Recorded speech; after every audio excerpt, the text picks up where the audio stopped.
কৰোনাৰ বিৰুদ্ধে যুঁজিবলৈ চীনৰ পৰা আহি পালে ৰক্ষা কৱচ। গুৱাহাটী পালেহি মেড ইন চাইনাৰ 50,000 PPE কিট। ৰাজ্যিক স্বাস্থ্যমন্ত্ৰী পীয়ুষ হাজৰিকাৰ সৈতে মন্ত্ৰী হিমন্ত বিশ্ব শৰ্মাই চমজি ল'লে চীনৰ গুৱানজুৰ পৰা অনা এই PPE কিটসমূহ। চীনৰ গুৱানজাও প্ৰদেশৰ পৰা এতিয়া বিশ্বলৈকে PPE কিট ক্ৰয় কৰি থকা হৈছে। ভাৰত চৰকাৰে ইতিমধ্যে কিছু PPE কিট দেশৰ বাবে ক্ৰয় কৰিছিল। আমি চেষ্টাত আছিলোঁ যাতে আমি বৰ্তমান 1000, 2000, 3000কৈ কিনি আছিলোঁ। আমাৰ মনত সংশয় আছিলে যদি PPE কিটছ কেতিয়াবা কমি যায়, আমাৰ ডক্টৰ নাৰ্ছসকলে ডিউটি কৰিব ভয় খাব, ডিউটি কৰিব নোৱাৰিব। আজি প্ৰথমবাৰৰ বাবে খুব সম্ভৱ ভাৰত চৰকাৰে কিনিছে, কিন্তু ৰাজ্য চৰকাৰ হিচাপে আমি প্ৰথম ডাইৰেক্ট আজি ইম্পৰ্ট কৰিবলৈ সফল হ'লোঁ। 50,000 PPE কিটছ আজি আমাৰ মাজত একেলগে আহি পৰিলে। PPE কিট অৰ্থাৎ পাৰ্চনেল প্ৰটেকশ্যন ইকুইপমেণ্ট, যাৰ অৰ্থ ব্যক্তিগত সুৰক্ষা সঁজুলি। এই সঁজুলি মানে হেণ্ড গ্লভছকে ধৰি চিকিৎসক নাৰ্ছে কৰোনা ৰোগীক চিকিৎসা কৰাৰ সময়ত পিন্ধা সমগ্ৰ শৰীৰ থকা হাতযোৰ। কৰোনাৰ বিৰুদ্ধে যুঁজিবলৈ দেশক প্ৰতিদিনে এতিয়া প্ৰয়োজন হৈছে 1 লাখকৈ PPE কিটৰ। শেহতীয়াকৈ ভাৰতে প্ৰতিদিনে 30,000 পৰ্যন্ত PPE কিট থলুৱাভাৱে প্ৰস্তুত কৰাৰ সক্ষমতা গঢ়ি তুলিছে। বাকী প্ৰয়োজনীয় PPE কিটৰ বাবে ভৰসা কৰিবলগীয়া হৈছে এই PPE কিটৰ মুখ্য উৎপাদক চীন দেশৰ সৈতে। ইতিমধ্যে চীনে দেশক যোগান ধৰিছে বুজন পৰিমাণৰ PPE কিট। অসমকো প্ৰয়োজন হৈছে বহু পৰিমাণৰ PPE কিট। কেন্দ্ৰীয় চৰকাৰে দেওবাৰে 5,000 কিট আগবঢ়াইছিল। ৰিলায়েন্স ইণ্ডাষ্ট্ৰিজৰ অধ্যক্ষ মুকেশ আম্বানীয়েও আগবঢ়াইছিল 10,000 কিট। স্বাস্থ্যমন্ত্ৰী হিমন্ত বিশ্ব শৰ্মাই দেওবাৰে ঘোষণা কৰিছিল অসমত প্ৰায় 86,000 PPE কিট থকাৰ কথা। ইয়াৰ পিছতে চীনে যোগান ধৰা 50,000 PPE কিটে কৰোনাৰ বিৰুদ্ধে চলাই থকা সংগ্ৰামখনত স্বাস্থ্য বিভাগটোৰ স্থিতি মজবুত কৰি তুলিছে।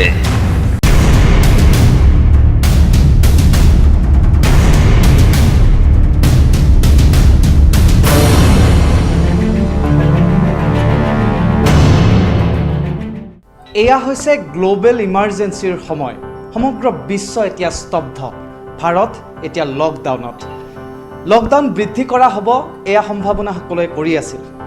আৰু তাৰ মাজতে এই যুঁজখনত, কৰোনাৰ বিৰুদ্ধে যুঁজখনত সন্মুখৰ পৰা নেতৃত্ব দিছে চিকিৎসকসকলে। আৰু এই চিকিৎসকসকলৰ কথা কওঁতে এটা প্ৰসংগ উত্থাপন হয়, PPE কিটৰ প্ৰসংগ, পাৰ্চনেল প্ৰটেক্টিভ ইকুইপমেণ্টৰ প্ৰসংগ। কিমান গুৰুত্ব আছে কৰোনাৰ চিকিৎসা কৰিবলৈ এই ইকুইপমেণ্টৰ বা PPE কিটৰ? আমি জানিবলৈ আমি হায়াত হস্পিটেলত আহি উপস্থিত হৈছোঁ। ডক্টৰ বাবু পাঠক আমাৰ সৈতে উপস্থিত আছে আৰু তেওঁ আমাক এই সবিশেষ কথাখিনি তেওঁ বুজাই ক'ব, লগতে PPE কিট পিন্ধি তেওঁ দেখুৱাব। আৰু এয়া জৰুৰী এই কাৰণে তেওঁলোকে যেতিয়া PPE কিট পিন্ধিব 8 ঘণ্টা ধৰি তেওঁলোকে PPE কিট পিন্ধি থাকে, সেই সময়ত এটুপি পানীও তেওঁলোকে খাব নোৱাৰে। কিয় নোৱাৰে? ভিডিঅ'টো চাই থাকিলে, অনুষ্ঠানটো চাই থাকিলে আপোনালোকে গম পাব। মই প্ৰথমে আপোনাক অনুষ্ঠানলৈ স্বাগতম জনাইছোঁ।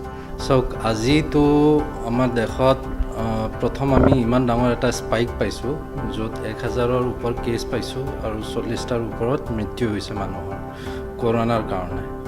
চ' এই পিকটো আজি পাইছোঁ আৰু ডেইলি দেখি আছোঁ যে যোৱাকালিতকৈ বা আগদিনাতকৈ বস্তুটো সদায় বাঢ়ি গৈ আছে। এতিয়াও আমাৰ যিটো গ্ৰাফটো এতিয়াও উঠি গৈ আছে। পৰিস্থিতি নিয়ন্ত্ৰণ যেতিয়ালৈকে হ'ব, তেতিয়ালৈকে গোটেই মানৱ জাতিটোৰ ওপৰত কিমান ডেমেজ হ'ব বা কিমান অনিষ্ট হ'ব, সেই কথাটো এতিয়া আমি পূৰ্বানুমান কৰাটো বহুত টান। কাৰণ ভাইৰাছটো যেতিয়া আহিলে মানৱ সমাজত, আমি বৈজ্ঞানিকসকলে সময় বহুত কম পাইছে। ডিচেম্বৰ 2019ত পালে ভাইৰাছ, তাৰপিছত যি ৰূপে তাৰমানে আক্ৰমণ কৰি আহিলে গোটেই মানৱ জাতিটোক। তো আমি ভাইৰাছটোৰ ওপৰত যিমানখিনি তাৰমানে ৰিচাৰ্চ কৰিব লাগে বা যিমানখিনি আমি চাইণ্টিফিক ডেটা পাইছোঁ, সেইখিনি এতিয়াও বহুত কম। সকলো বৈজ্ঞানিক গোটেই পৃথিৱীত লাগি আছে, সকলো কাম বন বাদ দি যে ভাইৰাছটোৰ বিষয়ে সম্পূৰ্ণৰূপে বিতংকে জনা যাওক। আৰু যিকেইটা তথ্যও আহিছে, ধৰক লেভেল 1 ক্লাছ A এভিডেঞ্চ তেনেকুৱা হোৱা নাই। আমি আজিকালি আধুনিক যুগত আমি এভিডেঞ্চ বেছড মেডিচিন প্ৰেক্টিছ কৰা বুলি আমি কওঁ। তাৰমানে যি আমি কাম প্ৰেক্টিছ কৰোঁ সেইটোৰ প্ৰমাণ থাকে, এভিডেঞ্চ আছে, তেতিয়াহে সেই কামটো আমি কৰোঁ। চ' তেনেকুৱা ধৰণৰ এভিডেঞ্চ বেছড তথ্যবিলাকৰ কাৰণে কিন্তু সময় লাগে।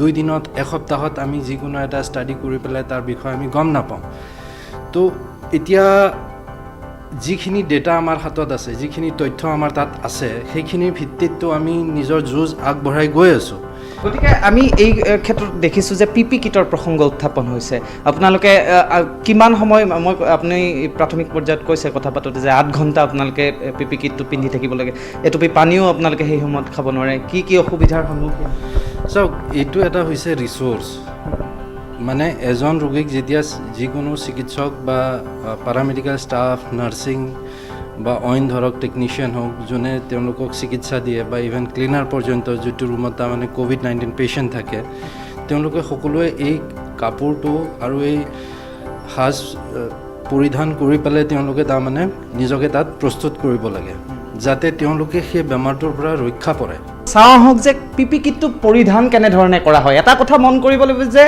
এই পি পি কিটটো যেতিয়া পৰিধান কৰিব অকলে পৰিধান কৰিব নোৱাৰে এজন সহায়কৰ প্ৰয়োজন হ'ব আৰু এই সমগ্ৰ প্ৰক্ৰিয়াটো কেনেধৰণে হয় আহক আমি এবাৰ চাই লওঁ আমাৰ হাতত যিটো পি পি কিট আছে দিট ইজ পাৰ্চনেল প্ৰটেক্টিভ ইকুইপমেণ্ট নিজকে ৰক্ষা কৰা যিবিলাক সা সঁজুলি সেইবিলাক যিটো আমাৰ হাতত আছে বৰ্তমান মই সেইটো লৈ পেলাই দেখুৱাই আছোঁ কিন্তু অইন জেগাত ইভেন এইমছৰ আমাৰ যিটো ভিডিঅ' তেওঁলোকে তাৰমানে বেলেগ এটা ধৰণে পিন্ধে য'ত নেকি পাইজামাৰ নিচিনা থাকে আৰু যেনেকৈ আপুনি দেখে যে পাইলট এয়াৰফ'ৰ্চৰ পাইলটবিলাকে পিন্ধে 1 পিচ শ্বুট হয় ঠিক তেনেকুৱা ধৰণে হয় কিন্তু সেই বস্তুটো আমাৰ হাতত নাই দেশত যিটো বস্তু আমাৰ হাতত এতিয়া বৰ্তমান আছে কাৰণ সকলোৱে পি পি কিট বিচাৰি আছে তো যি আছে যেনেকৈ আছে আমি কিছুমান বস্তু অলপমান মডিফাইও কৰি লৈছোঁ প্ৰথমতে আমি নিজৰ হাতখন পৰিষ্কাৰ কৰিব লাগিব আৰু হাতখন দেৰ আৰ 6 ষ্টেপছ অফ হেণ্ড ৱাশ্বিং হাতখন অকল তাৰমানে আমি চাফা কৰিলে নহয় ভাল পৰিমাণত মই হেণ্ডৰাব ল'লোঁ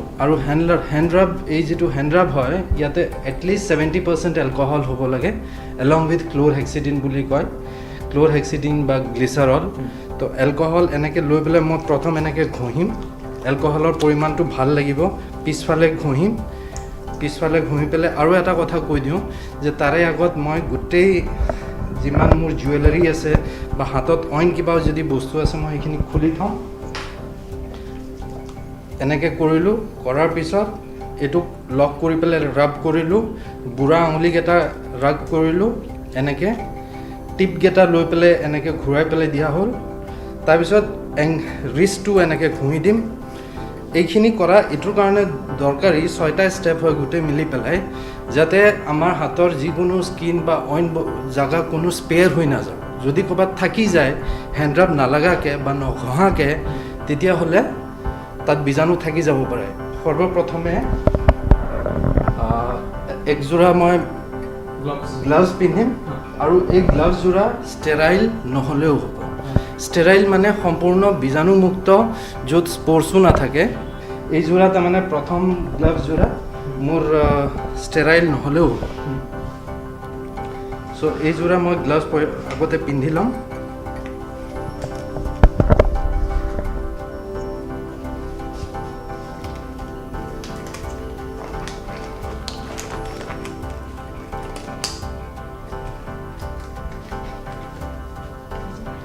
আৰু এটা কথা মই ইতিমধ্যে কৈ থওঁ যে আমি পি পি ই য'ত পিন্ধোঁ সেইটো এটা ডনিং আৰু ডফিং এৰিয়া বুলি ডেজিগনেট হৈ থাকে তাৰমানে মই এই কামটো গৈ পেলাই ডাইৰেক্টলি পেচেণ্টৰ সন্মুখত বা পেচেণ্টৰ ৰুমত কৰিব নোৱাৰোঁ মই পেচেণ্টৰ ৰুমত সোমোৱাৰ আগতে এই কামটো মই কৰিব লাগিব এটা ডেজিগনেটেড এৰিয়া আমি ৰাখিম ডনিং আৰু ডফিং কৰিবলৈ তো য'ত ডনিং কৰা হ'ব মানে পিন্ধাটোক ডনিং বুলি কোৱা হয় আৰু ডফিং খোলাটোক কোৱা হয় খোলাৰো এটা পদ্ধতি থাকে তাৰে আগত মই এইটো খাটাং কৰিম যে মই পানী খাই লৈছোঁ মই ভাত খাই লৈছোঁ কাৰণ অহা 8 ঘণ্টা বা 10 ঘণ্টা বা 12 ঘণ্টা মই খাব নোৱাৰোঁ কাৰণ এবাৰ পিন্ধি লোৱাৰ পিছত মই যদি খোলোঁ তো আকৌ সম্পূৰ্ণকৈ নতুনকৈ আৰম্ভ কৰিব লাগিব তো বাথৰুম যোৱা ৱাছৰুম যোৱা খোৱা বোৱা কৰা বা যি চাহ তাহ খায় বা পানী চানী এনেকৈ এইবোৰ গোটেই এবাৰতে কৰি ল'ব কাৰণ এবাৰ যেতিয়া আৰম্ভ কৰিম পিন্ধি লোৱাৰ পিছত কোভিড এৰিয়াত যেতিয়া মই সোমাই যাম তাৰপিছত মই সেইখিনি কাম কৰিব নোৱাৰিম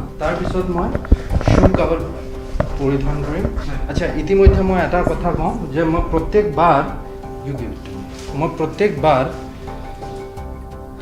মই নিজৰ হাতখন আকৌ মই চাফা কৰিম যেনেকৈ আপোনাক প্ৰথমতে দেখুৱাইছিলোঁ 6টা ষ্টেপ সেইকেইটা মই আকৌ কৰিম, প্ৰত্যেকবাৰে কৰিম। এইটো কৰি তাৰপিছত মই শ্বু কাভাৰ পিন্ধিম, আৰু শ্বু কাভাৰ পিন্ধোতে এই বস্তুটো মই আপোনাক ক'ব বিচাৰোঁ যে মই যিমান পাৰোঁ ওপৰলৈকে উঠাই লওঁ, আৰু এইটো খাটাং কৰিম যে মোৰ শ্বু কাভাৰ ক'তো ফাটা চিঙা নাই, সেই বস্তুটো মই কনফাৰ্ম কৰিব লাগিব।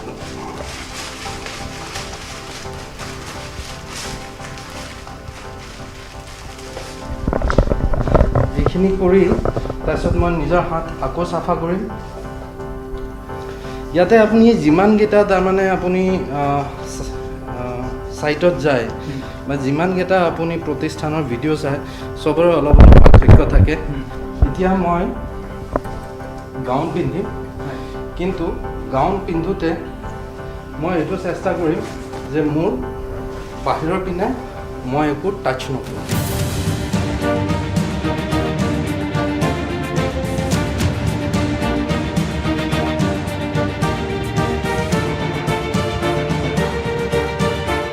এইখিনি কৰাৰ পিছত এতিয়া মই আপোনাক চবচে জৰুৰী বস্তু যিটো N95 মাস্ক, সেই মাস্কটো পিন্ধা দেখুৱাম।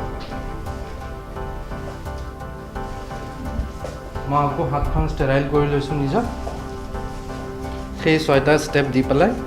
এইটো হৈছে N95 মাস্ক, আৰু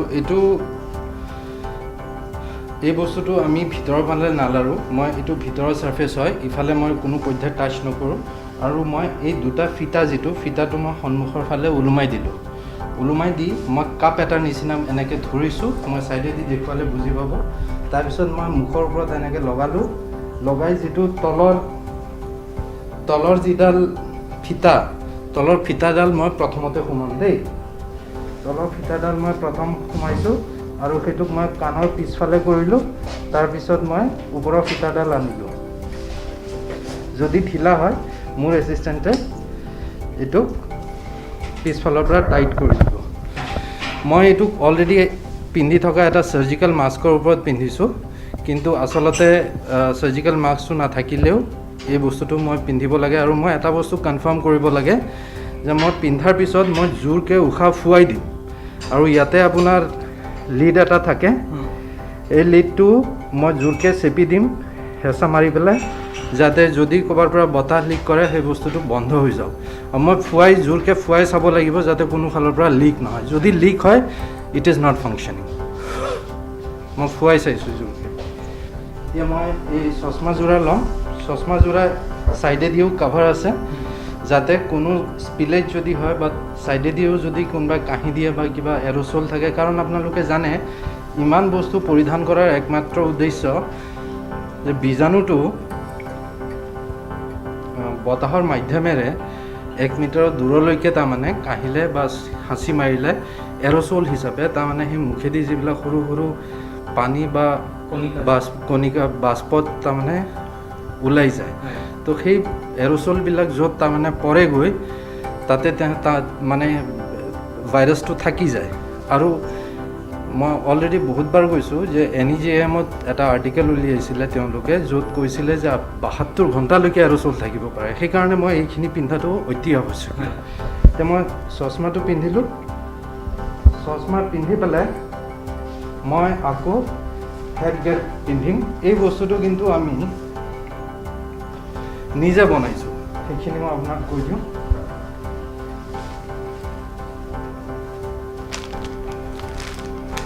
এইখিনি পিন্ধি পেলাই, আৰু ইমানখিনি পিন্ধাৰ পিছত কিন্তু এইটো বৰ সহজ নহয়। এতিয়া মই ষ্টেৰাইল গ্লাভছ পিন্ধিম, হাতখন ষ্টেৰাইল কৰি। এতিয়া মই আকৌ ষ্টেৰাইল গ্লাভছ পিন্ধিম। ষ্টেৰাইল গ্লাভছ পিন্ধাৰো নিয়ম আছে। মই এনেকৈ পিন্ধিম যাতে মই বাহিৰৰ ছাৰ্ফেচটো নুচুওঁ, আৰু মই চেষ্টা কৰিম যে এই বস্তুটোক কাফ বুলি কোৱা হয়, এইটো কাফ বুলি কোৱা হয়। কাফটো যিমান পাৰোঁ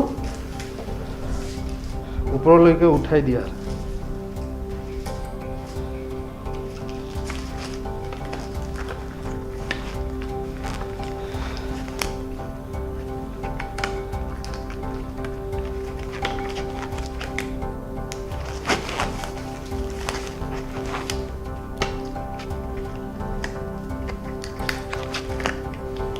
এনেকৈ কাপটো সম্পূৰ্ণৰূপে ওপৰলৈকে উঠাই দিম, যিমান পাৰোঁ টানি পেলাই।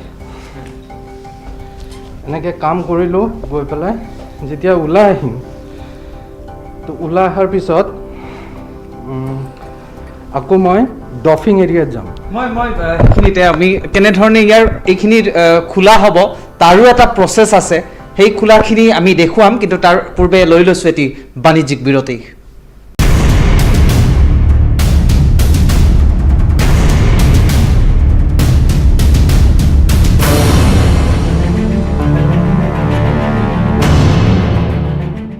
বিৰতিৰ পিছত স্বাগতম জনাইছোঁ আৰু এই আমাৰ আজিৰ এই বিশেষ অনুষ্ঠানত আমি দেখুৱাই আছোঁ যে সন্মুখৰ পৰা কৰোনাৰ যুদ্ধত নেতৃত্ব দিয়া চিকিৎসকসকলে যেনেধৰণে PPE কিট পৰিধান কৰে, কিমান কষ্ট আপোনালোকে নিজেই দেখিলে, একেই কষ্ট কিন্তু ইয়াক খোলোতেও। গতিকে আহক আমি তেওঁলোকে খোলাৰো এটা নিৰ্দিষ্ট নিয়ম আছে, সেই নিয়ম অনুসাৰে এই PPE কিটটো তেওঁলোকে খুলিব লাগে।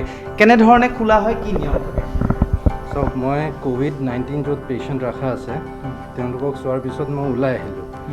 আহি ডপিঙৰ কাৰণে এটা নিৰ্দিষ্ট ৰুম থাকে, যিটো নেকি আপোনাৰ পৰিষ্কাৰো নহয় আৰু COVID-19ৰ নিচিনা COVID-19 পেচেণ্ট থকা ৰুমৰ নিচিনা লেতেৰাও নহয়। চ' সেইটো মাজত এটা ডেজিগনেটেড এৰিয়া থাকে য'ত আমি খুলিম, আৰু তাত আপোনাৰ সকলো বস্তু থাকে। এইবিলাক বস্তু আনষ্টেৰাইল, মানে মই যিবিলাক খুলিম সেইটোক ৰখাৰ কাৰণে ব্যৱস্থা থাকে। এতিয়া মই ওলাই পেলাই সৰ্বপ্ৰথমে মই হেণ্ডৰাব ল'ম।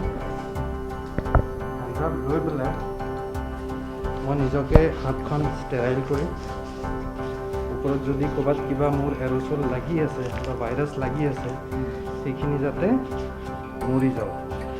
এতিয়া এইখিনি কৰাৰ পিছত মই গ্লাভছযোৰা খুলিম। ইয়াতে নিয়ম এটা আছে, মই বিচাৰিম যে আপুনি ইয়াতে ফ'কাছ কৰক। মই চাওক, মই লেতেৰা হাতেৰে মোৰ গ্লাভছৰ বাহিৰৰখিনি লাৰিছোঁ, মই ভিতৰখিনি লাৰা নাই। আৰু খোলোতে এনেকৈ খুলিছোঁ যাতে বাহিৰৰ ছাৰ্ফেচটো ভিতৰত সোমাই গৈছে। লৈ মই এইখন হাতত লাৰু হিচাপে এটা বনাই ল'লোঁ। এতিয়া এইখন হাতত মই লাহেকৈ আঙুলিটো শ্লাইড কৰি দিম ভিতৰত, শ্লাইড কৰি গ্লাভছযোৰা এনেকৈ টানি আনিম যাতে লেতেৰা গ্লাভছযোৰা ভিতৰত সোমাই গ'ল আৰু মই বাহিৰৰ ছাৰ্ফেচটো লাৰা নাই, অকল ভিতৰৰ ছাৰ্ফেচটো লাৰিছোঁ। তাৰপিছত ৰঙা বিন থাকিব য'ত মই ইয়াক পেলাই দিম। চাওক, এইখিনি পিন্ধাৰ পিছত মই উশাহ ল'বলৈ কষ্ট পাই আছোঁ। এতিয়া মই নিজৰ হাতখন আকৌ ষ্টেৰাইল কৰিম। গোটেই 5-6টা ষ্টেপ ফ'ল' কৰি তাৰপিছত মই ইয়াতে আকৌ মই 2টা চেয়াৰ ৰাখিব পাৰোঁ দেই, এটা ডাৰ্টি আৰু এটা ক্লিন বুলি কয়। যিটো ডাৰ্টি চেয়াৰ থাকিব তাত ৰোগী দেখা কৰি অহাৰ পিছত তাত হয়, ডাৰ্টি চেয়াৰখনত মই এইখিনি কাপোৰ পিন্ধি পেলাই বহিব পাৰোঁ। তো ইয়াতে বহি মই বাকী খোলাত যদি কিবা অসুবিধা হয় সেইটো কৰিব পাৰোঁ, আৰু নহ'লে এতিয়া মই ইয়াৰে হেড গিয়াৰটো মই খুলিব পাৰোঁ। আৰু হেড গিয়াৰ খোলোতেও মই ছাইডেদি খুলিছোঁ আৰু চেষ্টা কৰিছোঁ যে মোৰ বাহিৰৰ ছাৰ্ফেচখিনি মই টাচ কৰা নাই, ভিতৰৰ ফালৰ পৰা ৰোল কৰি এনেকৈ মই ৰঙা বিনত মই পেলাই দিলোঁ। যাৰ পিছত মই নিজৰ হাত আকৌ চাফা কৰিম, গোটেই নিয়ম কৰিম, 6টা ষ্টেপ কৰি মই পিছফালৰ পৰা মই এইটো খুলি ল'ম। আমি এয়া ডেমো কৰি আছোঁ যাতে আমাৰ দৰ্শকসকলৰ বুজাত সুবিধা হয় যে কিমান কষ্টকৰ, আৰু যিসকল চিকিৎসকে এনেধৰণে প্ৰতিদিনে তেওঁলোকে পৰিধান কৰিব লাগে, কিমান কষ্ট কৰি তেওঁলোকে চিকিৎসা সেৱা আগবঢ়াবলগীয়া হৈছে। গতিকে সেই দৃশ্য আমি দেখুৱাবলৈ আমি চেষ্টা কৰিছোঁ। এতিয়া খোলোতেও চাওক, মই নিজৰ শ্বল্ডাৰকেইটা ধৰিছোঁ, ধৰি মই এনেকৈ নমাই আনিছোঁ, নমাই আনি মই এনেকৈ বাহিৰৰ ফালে ৰোল কৰি দিছোঁ যাতে বাহিৰৰ ছাৰ্ফেচটো ভিতৰৰ ফালে গুচি গ'ল আৰু এইখন হাতৰো তেনেকৈ গ'ল আৰু তাৰপিছত মই চেষ্টা কৰিম যে বাহিৰৰ যিটো ছাৰ্ফেচ সেইটো ছাৰ্ফেচ মই একেবাৰে টাচ নকৰোঁ আৰু মই ৰোল এটা বনাম।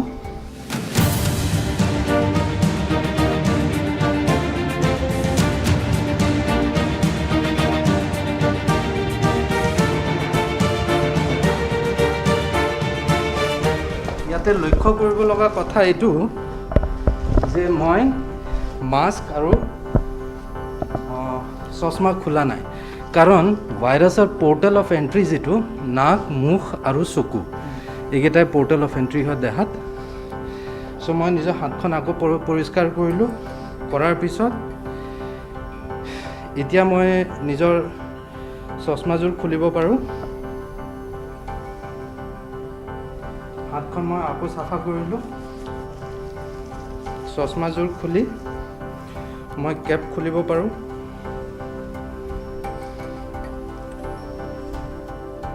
আকৌ মই নিজৰ হাত পৰিষ্কাৰ কৰিলোঁ, কৰি এতিয়া এই N95 মাস্ক খোলাৰ নিয়ম আছে, সেই বস্তুটো মই আপোনাক ছাইডেৰে দেখুৱাইছোঁ। তাৰমানে মই এইটো চাব লাগিব যে মাস্কটো মই খুলি পেলাই ডাইৰেক্টলি পেলাই দিওঁ একো নালাৰাকৈ দেই। চ' এইটো মই বিনটো খুলিলোঁ, খুলি তলৰ যিটো বেণ্ড, তলৰ বেণ্ডটো মই প্ৰথম এনেকৈ আনিলোঁ, আনি পেলাই এৰি দিলোঁ। মই সন্মুখৰ ফালে কিন্তু একো চোৱা নাই, একো লাৰা নাই। এইটোকো মই এনেকৈ কৰিলোঁ, কৰি মই সন্মুখত একো লাৰা নাই আৰু এইটোক মই পেলাই দিলোঁ। বিনটো ডাঙৰ লাগিব যাতে মাস্কটো ডাইৰেক্টলি বিনত পৰে আৰু ইয়াৰ এটা বস্তু যাতে বাহিৰত স্পিলেজ নহয়, ইয়াৰো নিয়ম আছে। এই গোটেই বস্তুখিনি আমি 1% ছ'ডিয়াম হাইপ'ক্লৰাইড ভিজাই ৰাখিম 1.5 ঘণ্টামান প্লাষ্টিক বেগ এটাত বান্ধি পেলাই, যাতে ইয়াতে যদি ভাইৰাছ আছে বা এৰ'চল আছে সেই গোটেইখিনি মৰি যাওক। তাৰপিছত তাৰে সেইখিনি ড্ৰেইন কৰি পেলাই, তাৰে কেমিকেলখিনি ড্ৰেইন কৰি তাৰপিছত বাকী যিটো আমি প্ৰচেছ কৰিব লাগে সেইখিনি কৰিম। এতিয়া এইযোৰা গ্লাভছ আছে, এইটোক মই আকৌ ক্লিন কৰিম। ক্লিন কৰি মই খোলা পদ্ধতিটো একেই, সন্মুখৰ ছাৰ্ফেচটো মই নালাৰোঁ, ভিতৰৰ ছাৰ্ফেচটো মই লাৰিছোঁ। ইতিমধ্যে চাওক মোৰ হাতখন কেনেকুৱা ঘামিছে গ্লাভছ পিন্ধি অকল এই সময়খিনিত। তো কষ্টটো নিশ্চয় হয়, উশাহ নিশাৰো বহুত কষ্ট অনুভৱ কৰে চিকিৎসকে। সেইখিনি কৰি এতিয়া মই নিজৰ হাত ইয়াৰে পৰা ইয়াকে লগি মই কেমিকেল লৈ পেলাই চাফা কৰিব পাৰোঁ বা মই হেণ্ড ৱাছ কৰিব পাৰোঁ, গোটেই নিয়ম মানি পেলাই ডেজিগনেটেড এৰিয়াত গৈ পেলাই। ধন্যবাদ জনাইছোঁ। আৰু এয়া আছিল ডক্টৰ বাবু পাঠক, আৰু তেওঁ আমাক ইমান সময় দি সবিশেষ আপোনালোকক উদ্দেশ্যি সকলোখিনি বিৱৰি ক'লে, আৰু ইয়াৰ অন্তৰালত কিমান কষ্ট নিহিত হৈ থাকে সেয়াও এই দৃশ্য দেখি আপুনি অনুমান কৰিব পাৰিছে। গতিকে ঘৰতে থাকক, সাৱধানে থাকক, সুৰক্ষিত থাকক।